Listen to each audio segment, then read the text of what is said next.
Eli Craig is a director that I very much respect, but I've never been in love with his work. In the horror realm, he's revered for his work in Tucker and Dale vs. Evil. I love what that film means, and the characters are extremely likable, but as a whole, it's just not my type of horror comedy. But it's hard to deny how wonderfully it subverts certain expectations regarding the social commentary at play. So him helming Clown in a Cornfield made me confident that it wasn't gonna be anything nearly as bad as something like Until Dawn, and that's because the screenplay and characters weren't gonna be nearly as unpolished and unremarkable as those of Until Dawn.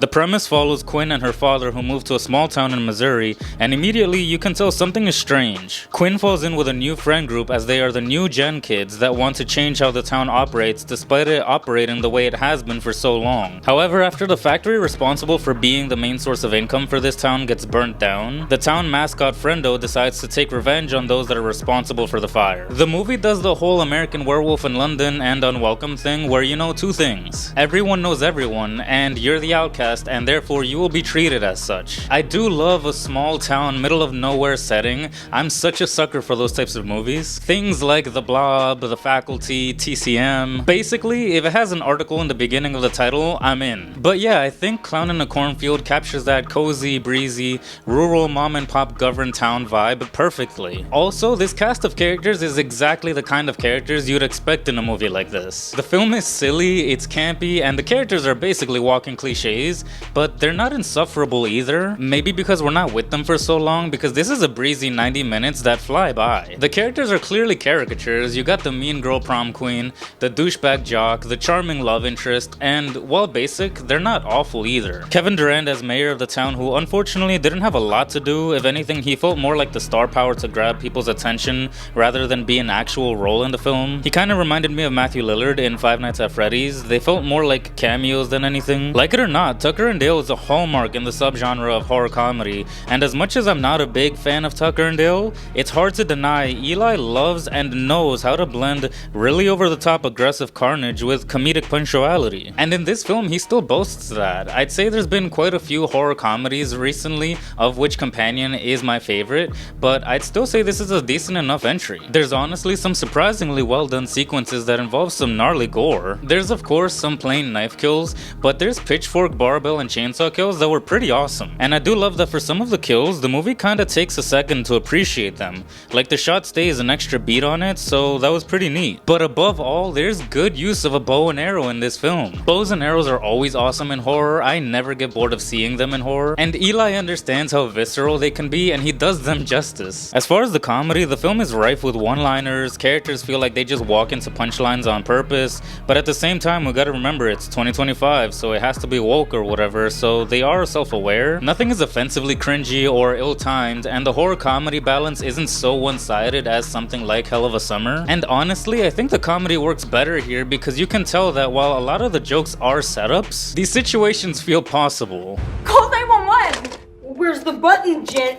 What is this? What kind of phone is this? A good chunk of the jokes are thematically appropriate, and the movie uses that generational knowledge as a tool for the comedy and plot points in cute ways. And I gotta be honest, there's a level of self-awareness within the film where for most of the runtime, everything feels very safe, by the books, almost formulaic, and honestly, that would have been fine. But there's a subversive element to the film that kinda sucker punches you because of how by the numbers the film is for like 60% of the runtime. And then the originality kicks in and you realize the linear story was purposeful. It misleads you into thinking it's something that it's not. And there's some interesting commentary regarding new rule imposing itself on pre-established patterns and traditions. And honestly, I think the film executes it brilliantly, to the point that it's kind of the saving grace of the movie. Had the reveal not happened when it happened, this could have easily been another white noise that we would have all forgotten about. I do, however, worry that this is gonna be compared to something like I Know What You Did Last Summer or even Scream. Like, tonally, I guess if you squint hard enough, it might seem similar, but likability and compelling characters that are actually funny and fun to follow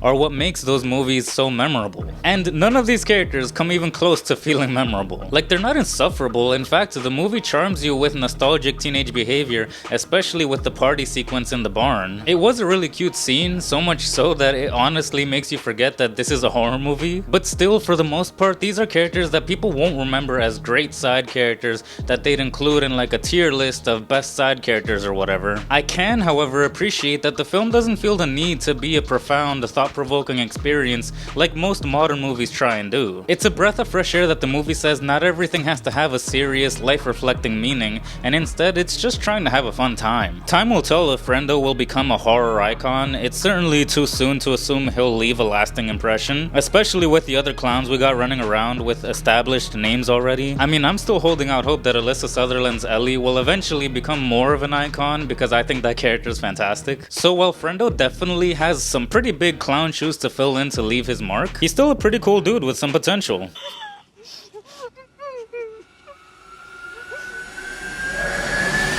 One small detail about Frendo that I didn't really like was that after a certain point, he kinda stops being a clown, if that makes sense. It's kinda like he got bored of the gimmick of being a clown, so he stopped being a clown. I don't know, it's a small thing that was just kinda strange to me and it stood out. It's weird to say, but it somehow earnestly captured that early 2000s aesthetic, which is obviously an extremely divisive era. But me personally, I don't love that era despite some exceptions. So if that's also not your thing, you might not love this one. And like I said before, I'm not really the biggest fan of Eli Craig's other work, but one thing I did always give him credit for was that in his movies you can always feel how big the world feels. Tucker and Dale has multiple panoramic shots and moments that let you feel how big rural America is. So it's strange that maybe because of budgetary restrictions or whatever, but Clown in a Cornfield has this weird thing where the movie feels very small in scale. Shots are rarely placed to show location and area, so you don't feel like you have too much room to explore in this town. The idea that the new rule is gonna overpower and change the old rule is at play here, but it's not really changing the wheel in that sense either. Plenty of other films have done that and better. Also, I know it's meant to be part of a series like the book of the same name,